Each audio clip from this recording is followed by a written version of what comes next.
Muy buenas noches, amigos de Zona Geriátrica, el espacio del adulto mayor, transmitido por Radio Miraflores desde Lima, Perú. El día de hoy tenemos un programa muy importante. Nos visita el doctor Luis Figueroa Montes. Él es médico patólogo clínico de la Seguridad Social. Él es el actual presidente de la Sociedad de Patología Clínica. Es investigador, es ganador de premios importantes como el premio Kaelin de la Seguridad Social. Es escritor, ha publicado ya un libro muy importante que es la Diabetes y Laboratorio, y próximamente también va a publicar un libro del cual nos va a conversar. Lucho, muy buenas noches y muchas gracias por visitarnos a Zona Geriátrica. Muchas gracias, Carlos. Para mí es un honor participar de tu programa y bueno, totalmente a tu disposición para resolver las inquietudes en relación al tema planteado, ¿no? El otro día explicábamos la diferencia del patólogo con el patólogo clínico. Entonces tenemos que entender que el especialista en médico patólogo clínico es el encargado de la parte de laboratorio, ¿no? Que tiene que ver con la bioquímica, con la parte de sangre, inmunología. Esta pandemia hemos vivido y la hemos sufrido y la estamos viviendo y la estamos sufriendo. Actualmente estamos atravesando una cuarta ola y me ponía a analizar y a ver, hay muchos protagonistas importantes de indiscutible reconocimiento, como los emergencistas que han expuesto su vida directo, los intensivistas que han trabajado con enfermos muy graves, los neumólogos, los internistas, los infectólogos y muchos profesionales, especialistas en médicos, enfermeras, lógicamente, son las que toman los signos vitales y le administran los medicamentos, los tecnólogos médicos, pero una especialidad que ha pasado ligeramente desapercibida, pero no debe ser así, son los patólogos clínicos. Ustedes en laboratorio pues han tenido y siguen teniendo un rol fundamental para el diagnóstico, el pronóstico y el tratamiento de esta enfermedad.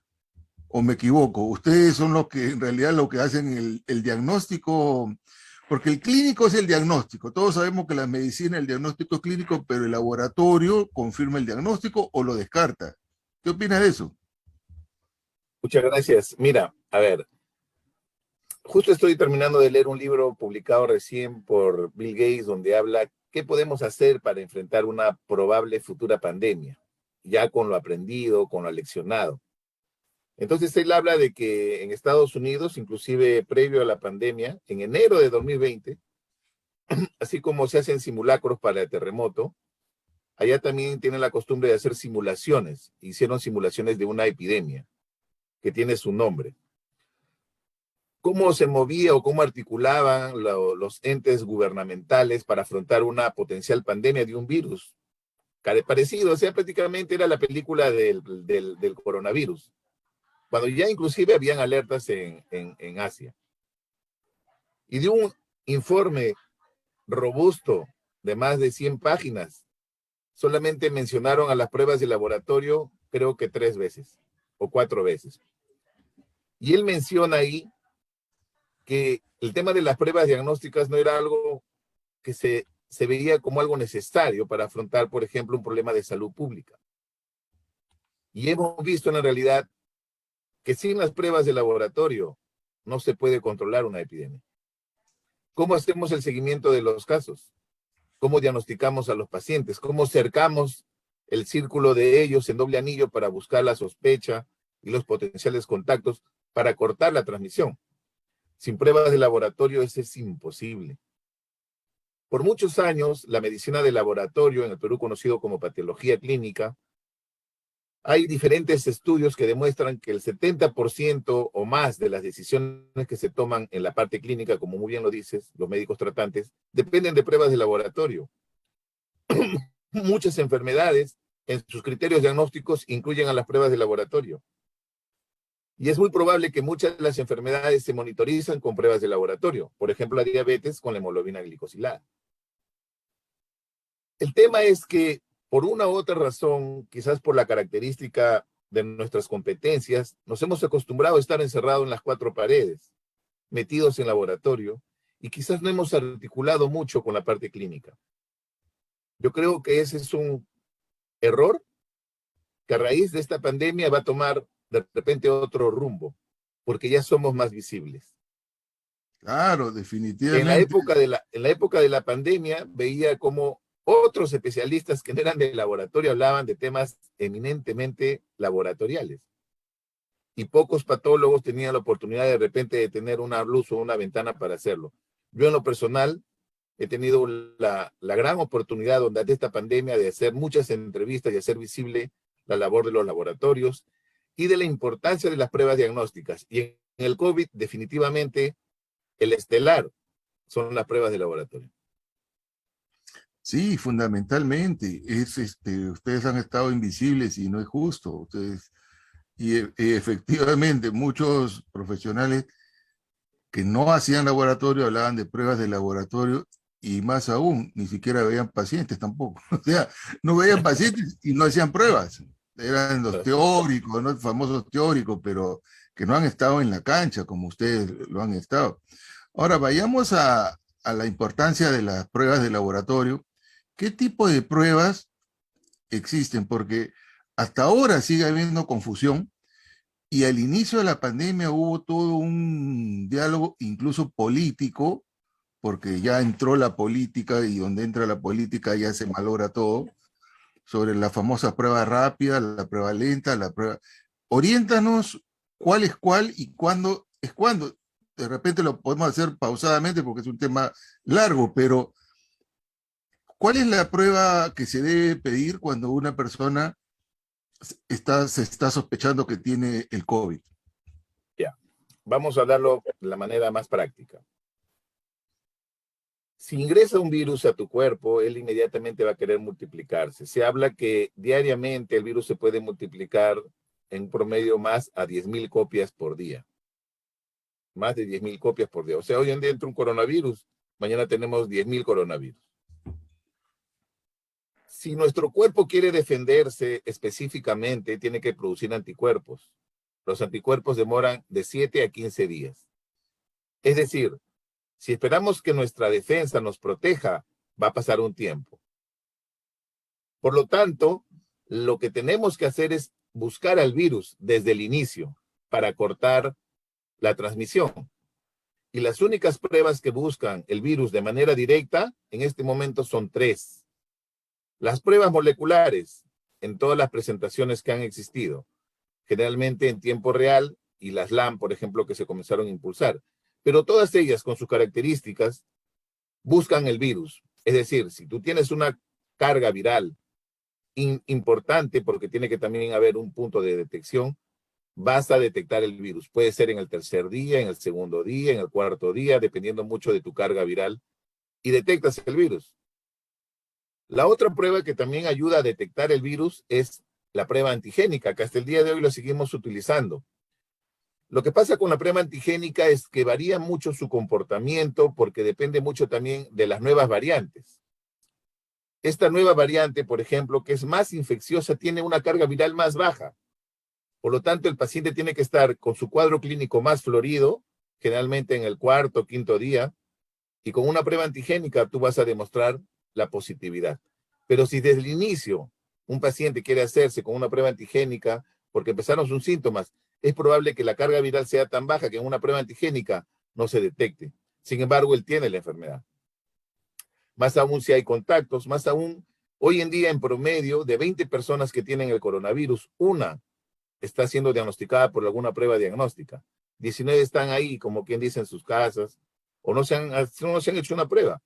De repente porque ya estamos acostumbrándonos a convivir con este resfrío, quizás en algunos, porque depende mucho eso de que estén vacunados.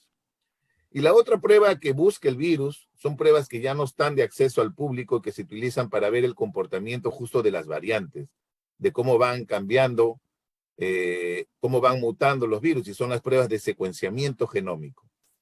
Hoy en día hay pocos laboratorios de secuenciamiento genómico en el Perú, creo que son 4 a lo mucho, y que básicamente se desarrollan a la investigación o se encargan de la investigación. Las pruebas moleculares, cuando empezó la pandemia, Carlos, había un laboratorio de biología molecular, un laboratorio. Hoy en día tenemos más de 120 laboratorios de biología molecular en el Perú Inclusive tenemos hasta laboratorios móviles de biología molecular en el Perú aprobados por el Instituto Nacional de Salud.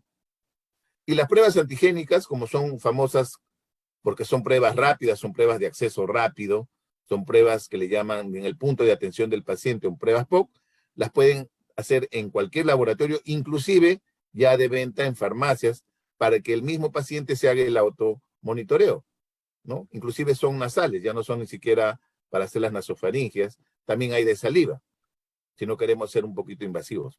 Pero cada una tiene su particularidad. Todas esas pruebas que te he dicho ayudan a buscar al virus, es decir, en la etapa inicial, especialmente la molecular y la antigénica, que es de uso hospitalario, de uso laboratorial o de uso público. Las otras miden Vamos, anticuerpos. Sí. antes de entrar a las pruebas de anticuerpo, ¿cuándo se debe pedir una molecular y cuándo una antigénica? Porque tengo entendido que la molecular demora en entregar el informe y es más cara. Correcto. Entonces, ¿cuándo? Porque, por ejemplo, para los viajes del extranjero exigían solo molecular, pero por ahí alguno que otro país perdón, antigénica, pero por ahí alguno que otro país exigía molecular.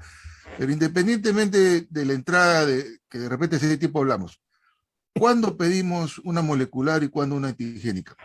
Ya, a ver. Hoy en día, conociendo que ya más del 80% de la población tiene por lo menos 2 dosis, más del 50% de la población de repente se acerca a su tercera dosis y ya acercándonos a una cuarta dosis, hay ya una respuesta en el organismo, hay defensa. ¿Eso qué significa? Que la infección del virus se va a comenzar a presentar quizás no en la forma tan florida ni en la forma tan grave como ha sucedido al momento de la pandemia. Por eso es importante resaltar que si hoy en día existen pacientes que se están hospitalizando o están yendo a UCI, ten la plena seguridad es porque no se han vacunado. Insistimos en el mensaje, vacúnense. Olvídense de las noticias falsas, olvídense de gente que no cree en la vacuna. Por favor, si quieren vivir, vacúnense. Si aún no lo han hecho, háganlo. En ese escenario, hacer una prueba molecular depende de cuánto yo creo que va a impactar eso en la decisión para mi sector donde yo labore o para mi entorno familiar. Porque una prueba molecular se puede hacer desde el inicio. De repente tienes un día de síntomas, hazte una molecular. Si tienes los recursos, si pueden hacerlo, si te pueden dar rápido el resultado, de eso depende de tú cómo puedas necesitar manejar tus variables, ¿no? De repente en tu casa hay un adulto mayor que tú quieres tener la certeza que no tienes, haz una molecular, te lo van a entregar probablemente en 24 horas en la parte privada. Si es en la parte pública va a tomar algunos días, lamentablemente es así, porque todavía la respuesta no es como quisiéramos. Las pruebas moleculares necesitan laboratorios especializados, complejos, con profesionales competentes, capacitados, entrenados para las pruebas moleculares. Ahora nos vamos para el otro lado. Las pruebas antigénicas se pueden hacer, como te dije, inclusive en el domicilio. Son pruebas fáciles. También se hacen en los laboratorios, también se pueden hacer en campañas, son pruebas rápidas, y la lectura no demora más de 15 minutos en cualquiera de ellas. Y la toma de muestra es rapidísima. Pero el tema es que hoy en día para tener una prueba antigénica positiva necesitas tener por lo menos 3 a 4 días y tener, digamos, una concentración de virus importante para que salga positiva, ¿no? De lo contrario, va a salir negativa y tú tienes la enfermedad. O sea que para una prueba antigénica, por lo menos debe haber unos 4 días de cuadro clínico. Así es. Y, Así es, donde y la una carga viral sea molecular, mayor y haya posibilidad de que salga positiva. y una molecular sí puede ser desde el La inicio. molecular. ¿Cuál es la Bueno, diferencia? Para decírtelo así de una manera grosera. Si una prueba antigénica necesita 1 kilo de limón para salir positivo, o sea, con 1 kilo de limón, imaginémonos que cada limón es un coronavirus, necesito esa cantidad de limones para que salga positivo. Pero una prueba molecular necesita una pepa de limón, una pepita, y te sale positivo. ¿Qué significa? ah, Menos cantidad de virus. Por lo tanto, es más sensible. más Aparte sensible, que es mucho definitivamente. más específica porque busca genes del virus. La prueba antigénica busca antígenos grandes, pero también es altamente específica, pero más específica es una prueba molecular. Pero acá el Entonces, doctor nos ha depende de todo eso, dado, Miguel. el doctor Figueroa nos acaba de dar un dato importante. Es una prueba más sencilla, pero que requiere de un laboratorio especializado con personal entrenado, porque también lamentablemente en nuestro país hay mucho vivo y nos pueden vender gato por liebre, ¿no? Ahora, ¿qué opinas de estos kits que se venden en farmacias y que en Estados Unidos tengo entendido que los reparten así? Uno va a un supermercado y le reparten gratis esos kits. Lo, Uno lo puede hacer y aplicarlo en su casa. a ver, te comento un poco. Eh, el objetivo de dar estas pruebas de automonitoreo es para que tú te hagas un seguimiento diario. Si yo me hago una prueba antigénica diaria, lunes, martes, miércoles, jueves, viernes, y tengo síntomas, en algún momento es probable que dé positivo, a diferencia que yo me haga solamente una. Entonces, el objetivo es incrementar la posibilidad de detección. Muchas de estas pruebas son solamente de hisopado nasal, es decir, el hisopo solamente se mete a la fosa nasal y es suficiente, y otras son de saliva, que también ya se han validado y que puedes utilizarlo. Yo diría que el comportamiento de estas pruebas antigénicas de uso, digamos, ambulatorio, por decirlo así, tienen una buena sensibilidad. El tema es que por las características del virus, hace de que la carga viral tiene que ser importante para yo poder detectarlo. No son pruebas complejas, son pruebas sencillas. Y hay muchas marcas que son, digamos, que han tenido un buen comportamiento durante la pandemia para detectar el coronavirus, y son muchas de estas las que se están ofreciendo en la farmacia. No voy a decir marcas, No, pero no. la mayoría de ellas son de marcas reconocidas, ¿no? Si no son reconocidas o tienen poco, bueno, por eso que, por ejemplo, Estados Unidos, el Reino Unido empezó con una campaña radical y hacían testeos con prueba antigénica a todas las universidades, a los ciudadanos. Estados Unidos ha sido después que ha implementado también esa estrategia de hacer pues un tamizaje masivo de coronavirus en las familias, ¿no? Sí, Pero como les repito, son En buenas Estados pruebas. Unidos se organizaba un concierto de rock y ahí a todos los que iban al concierto les hacían la prueba, porque he visto videos y una amiga enfermera que trabaja ahí me hizo el comentario. Ahora, vayamos a las pruebas de anticuerpos. Correcto. ¿Qué es y para qué sirven?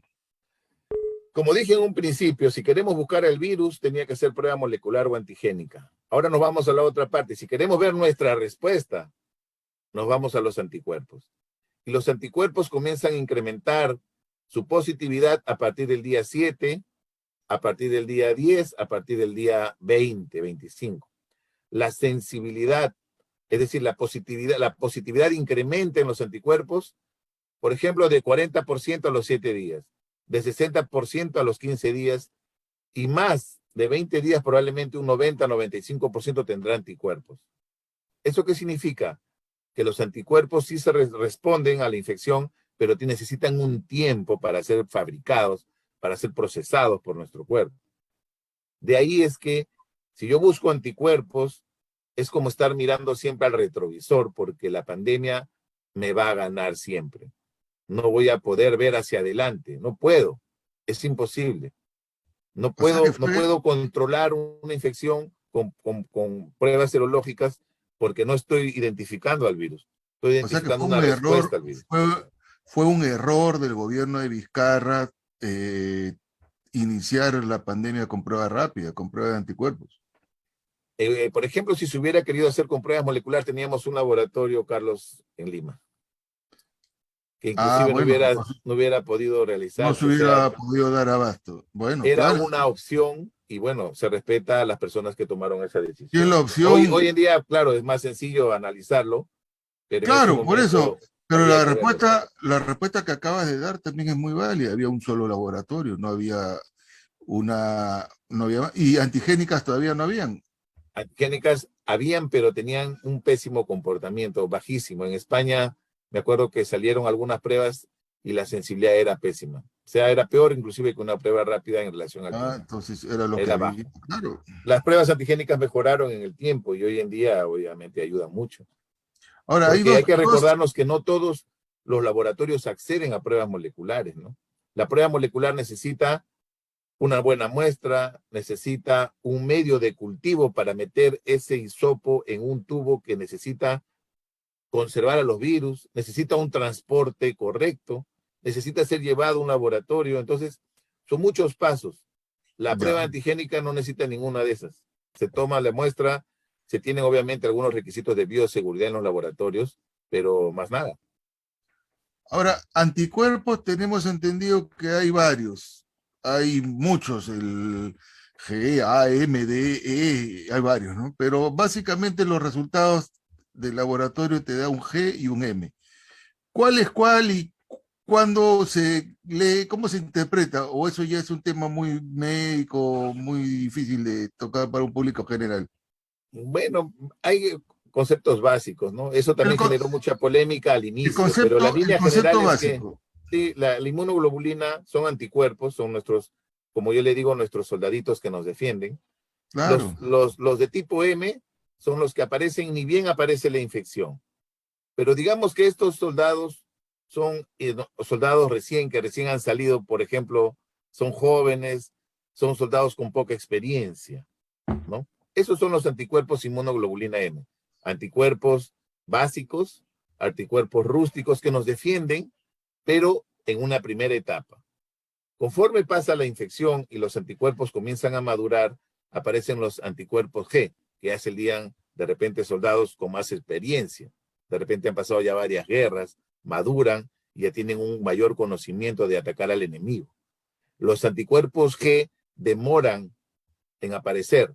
Primero se hace del M y pasa al G. Hoy en día es en definitiva lo ideal hacerse simplemente anticuerpos inmunoglobulina G y punto, para ver si es que hay o no presencia de anticuerpos. Y lo que apareció en una etapa también que ya ha bajado un poco fue el tema de los anticuerpos neutralizantes. No sé si te acuerdas tú para ver para si ver el efecto de tenemos, la vacuna. ya están saliendo publicaciones donde ya están estableciendo algunos puntos de corte para decir, a partir de aquí tengo cierta protección, a partir de aquí ya no tengo tanta protección. Y eso es lo que se iba a dar porque es el avance de la ciencia. Hoy en día, por ejemplo, si tú te vacunas contra el virus de la hepatitis B, hay una prueba que te mide anticuerpos contra el virus de la hepatitis B y de acuerdo a un valor se puede decir que el esquema que tuviste fue exitoso o de repente hay que darte una nueva dosis o de repente hay que someterte a un nuevo esquema. Igual iba a pasar con el coronavirus. Te han vacunado y pasará un tiempo, te harán tus anticuerpos contra el coronavirus y si tienes un valor importante dirán, perfecto, estás protegido, perfecto, no estás protegido. Eso va a suceder, pero es cuestión de tiempo. Ahora, Lo que pasa es que el coronavirus todo ha sido tan vertiginoso como por ejemplo sí, el hecho de tener una vacuna en 10 meses, ¿no? y todo cayó tan rápido y hubieron muertes y un conflicto social porque los hospitales se llenaron, se cerró atención primaria y bueno, todo esto que hemos vivido, ¿no? Ahora, vayamos a lo práctico, porque mucha gente que nos está viendo son gente joven, a pesar que es un programa dirigido a adultos mayores, pero hay hijos y profesionales de la salud que están viendo. Una persona que desea ir a trabajar o un empleador que desea contratar a un empleado y le dice, yo quiero que me demuestres que no tienes coronavirus.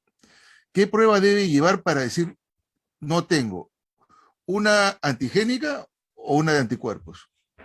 A ver, lo más importante aquí, de una u otra manera, es ser consciente de que yo estoy sano y no tengo síntomas, ¿no? Si yo estoy saludable, Ah, no claro, tengo fiebre, no tengo tos, no tengo nada, es probable que no tenga nada porque estoy bien.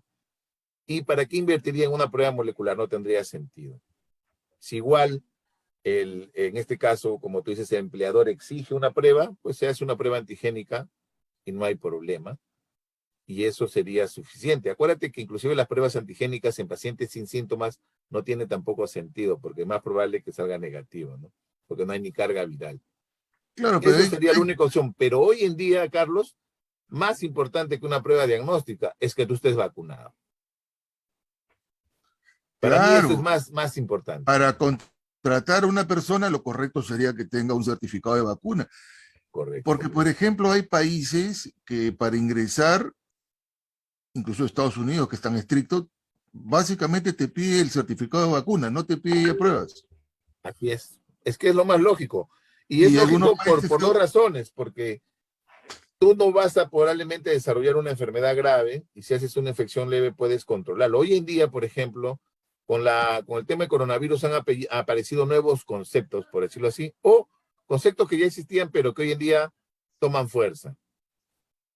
La vacunación homóloga es la vacuna tradicional que nos han puesto de un tipo de o un diseño de vacuna. Nos han puesto de repente algún refuerzo y era el mismo diseño.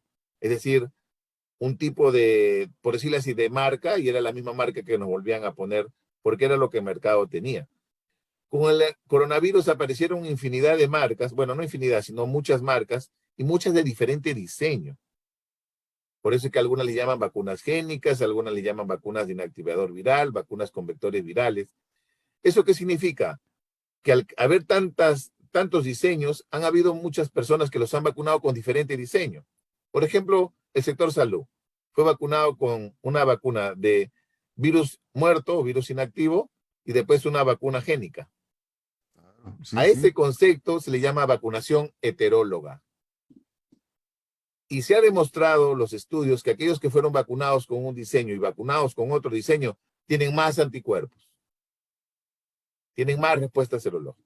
O sea que mejor sería, en otras palabras, vacunarse con vacunas de diferentes marcas, Correcto. En el ¿no? sentido de que han demostrado que generan mayor respuesta inmune. Acá Especialmente aquellas que han sido En el vacunas Perú, en- vectores virales y han pasado a vacunas génicas, que es lo que ha pasado con nosotros en nuestro esquema. Igual con muchos países de la región. ese fue el sector salud y el sector de riesgo. También Correcto. Así bomberos es. y militares y Ya. policías se vacunaron con Sinopharm y después trajeron la Pfizer y ahora han traído Moderna, ¿no? Que son, Correcto. Entonces, bueno, Moderna y Pfizer es casi la misma, ¿no? esta es una defensa, por decir, la vacuna es generarte respuestas de una manera artificial, por decirlo así, ¿no? Yo te meto el virus y tú respondes. Esta respuesta genera un tipo de respuesta inmune. Pero si tú adquiriste la infección de forma natural y te enfermaste y estuviste grave, por ejemplo, tu caso, creaste también grandes respuestas de anticuerpos, pero fue Claro. natural, fue natural. Y si te están puesto la vacuna, vas a tener otra respuesta, por decirlo así, artificial. A esta combinación, a esta combinación de una infección natural con una infección, por decirte así, artificial, se le llama vacunación o inmunología híbrida. Así como la mula es la combinación Un de un burro. caballo con un burro, creo, es híbrido. Y a veces lo híbrido es más fuerte. Esta inmunidad híbrida demuestra mayor capacidad de defensa, es decir, menos probabilidad que te enfermes todavía en adelante o que te infectes. Entonces, estos conceptos están ayudando a entender un poco el comportamiento. Ayer, por ejemplo, salió, en esta semana, ha aparecido con bastante algarabía en el sector científico una publicación en la revista Nature, donde están demostrando que aquellos pacientes que no tenían muchos síntomas o tenían un COVID muy leve o que inclusive nunca hicieron síntomas, expresan una proteína y ya la han descubierto. Y probablemente si estimulan esta proteína de la inmunidad innata, es decir, la primera, la básica, la que está en nuestra nariz defendiéndonos, probablemente ayude en un futuro a mejorar la lucha contra el coronavirus. Entonces, la ciencia continúa generando conocimiento y estos conceptos ayudan a entender también la importancia de cómo seguimos afrontando la pandemia. Acuérdate que están apareciendo variantes, probablemente aparezcan nuevas variantes, pero la idea es que al final tengamos una vacuna que sea robusta y nos dé una inmunidad duradera, ¿no? Que es lo que queremos. Que con una sola Ahora, dosis ya no tengamos refuerzos. ahora bien, sí, es importantísimo lo que se está mencionando, aparte que la revista Nature o Nature es una revista muy seria y muy importante, ¿no? Todo lo que publica es trascendente. Ahí se publicó el genoma humano, el origen del ADN, etcétera. Ahora, hemos visto ya lo que es vacuna, las pruebas, Pero lo que se vio en la práctica clínica, que fue lo que mató a la gente, más que la neumonía, era la hipercoagulación. La gente se llenaba de coágulos y te moría. Una vez que entraba a un punto de inflexión, te coagulabas y te morías. Entonces, existen unas pruebas de laboratorio, que lógicamente tú las conoces mejor que nadie, el dímero D, el fibrinógeno, el PCR, no la prueba, sino la proteína C reactiva, el hemograma y básicamente. Eso cuando pedíamos estaba altísimo, la saturación estaba baja, entonces el enfermo tenía que anticoagularse sí o sí. Pero ahora que estamos ya en una etapa, en esta variante que es muy contagiosa, pero no es muy letal, porque ya la gente está protegida, ¿se debería de pedir estas pruebas como monitoreo, por lo menos en adultos mayores, o no? En realidad no existen pruebas de monitoreo. Yo no recomendaría el uso de monitoreo si el paciente no tiene síntomas, ¿no? Si yo estoy vacunado con mis 3 dosis y de repente me da un resfrío, me haría una prueba antigénica, confirmo la sospecha, me aíslo, mejoro. Y es probable que este paciente ni siquiera se hospitalice. Pero si Sí, obviamente comienza a están con disminuir la unas, saturación, si con comienza a haber buenas una saturaciones. complejidad, debo de acercarme a un hospital, ¿no?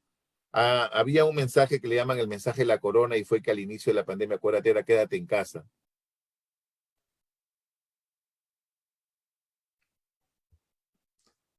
15 para el yo o el doctor.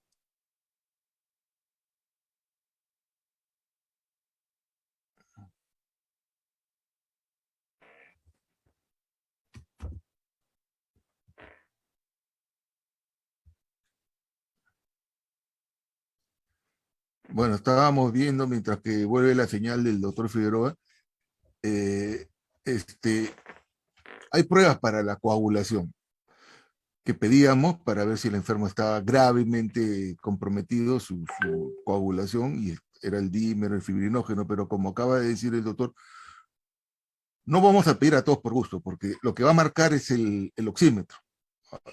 Entonces, le ponemos el oxímetro a nuestro paciente y si la oxigenación empieza a bajar 98, 95, 93, 90, definitivamente tenemos que enviarlo al hospital, ¿no? Eso ya no se maneja en casa.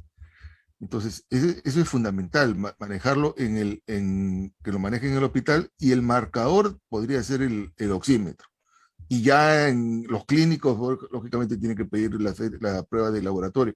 Entonces, si alguien tiene COVID en esta cuarta ola y no se siente mal, obviamente tiene que aislarse porque no va a salir a contagiar al resto, tiene que aislarse, hacer cuarentena, pero en su camita guardando reposo, tomando bastante líquido y si tuviera fiebre, paracetamol. Y si la saturación cayese, ahí sí tienen que ir al hospital a que lo monitoreen en el hospital.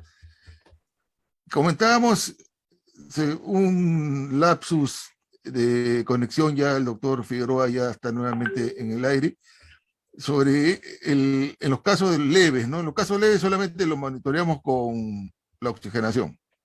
Es correcto. De ahí el paciente debe de acudir al hospital nada más, ¿no? Hoy en día creo que en todas las familias ya hay un aparatito para medir la saturación. Eso al inicio de la pandemia, pues, me acuerdo el costo, ahora ya hasta los obsequian, ¿no? Pero es lo más importante. Pero repito, vacúnense ya si es que aún no lo han hecho. Por favor. Esa Pero hay, gente que promueve no usar vacunas, pues es un crimen en realidad, es la verdad. Tenemos que vacunarnos, ¿no? Es lo que tienen que hacer. pero hay pánico de todas maneras, bueno, por la primera ola, la segunda ola, en la época de la pre-vacuna, donde hubieron muchas muertes. Entonces, a mí me han llamado como clínico, doctor, ¿qué prueba? Digo, bueno, justo le digo, pues si te sientes mal, no te sientes bien, no hagas nada, espera nomás, pero ya si te están desaturando, ahí sí hay que enviarlo definitivamente al hospital. Correcto. El día de hoy nos está visitando el doctor Juan Sebastián Campaña, el amigo Alejandro Herrera Navarro, la señora Luz Cáceres Dávila, nos visita Guillermo Lara Quedas, la señora Cristina Cabrera, y dejan su comentario. Cristina, no se asuste, acá ha puesto que la doctora Cristina se ha quedado muy, asustada, pero no, no puede, no se asuste, señora Cristina. Luis, yo quiero agradecerte tu participación. Si antes que de despedirnos, quisiera que des unas palabras finales, un mensaje final a los televidentes de Zona Geriátrica. Perfecto, muchísimas gracias, Carlos, por la invitación. Y bueno, voy a hablar en nombre de los profesionales, eh, en nombre de los profesionales del laboratorio clínico, yo como patólogo clínico. eh, las puertas de los laboratorios están abiertas para todos ustedes. Si tienen alguna duda, alguna inquietud, para resolverlas en relación a las pruebas diagnósticas. Nuestra labor es fundamental para tratar de diagnosticar, monitorizar las enfermedades. Y nuestro rol es estar cercanos a ustedes como pacientes. No nos vean lejanos. Abracen nuestra especialidad. Nosotros estamos para resolver sus dudas, no solamente en el contexto del COVID, sino de todas las enfermedades que ustedes tengan.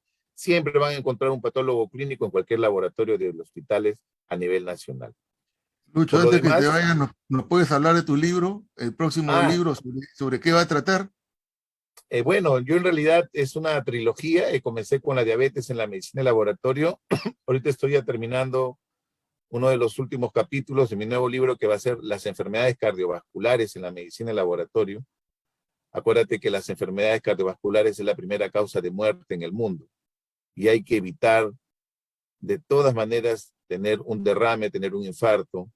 Al menos son enfermedades muy discapacitantes y de muy mal pronóstico. Entonces, hay que estar actualizados en este tema y probablemente en el mes de octubre, si todo va bien, haré el lanzamiento de mi segundo libro enfocado en las enfermedades cardiovasculares, ¿no?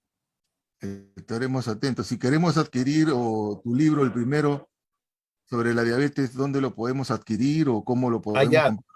el libro La diabetes en la medicina de laboratorio lo pueden encontrar en Amazon. Si tienen su cuenta en Kindle, pueden descargarlo de la biblioteca virtual de Amazon, la biblioteca más grande, o se pueden contactar conmigo a través de mis redes sociales. Todavía tengo algunos ejemplares de mi primer tiraje, encantado de poder coordinar para venderles un ejemplar, ¿no?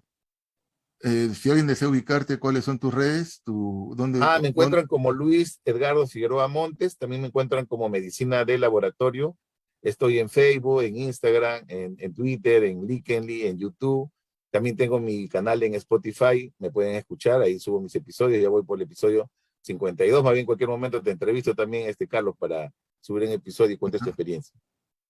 Encantado, Luis. El doctor, aparte de ser un excelente profesional, que lo es, amigo mío y presidente de la Sociedad de Patología Clínica, es un excelente comunicador, ¿no? Como ustedes han visto, maneja redes, ha publicado un libro y ahora se viene un libro muy importante como las enfermedades cardiovasculares, que son catastróficas, pues si un infarto te da a los 50 años, en todo caso, si estás condenado y genéticamente programado que te dé un infarto de estos que te dé a los 80 o los 90, que no te dé a los 50.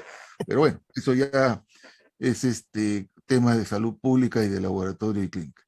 Amigos de Zona Geriátrica, hemos disfrutado esta noche conversando con el doctor Figueroa y nos vemos el próximo miércoles en Radio Miraflores. Muy buenas noches. Muchas gracias.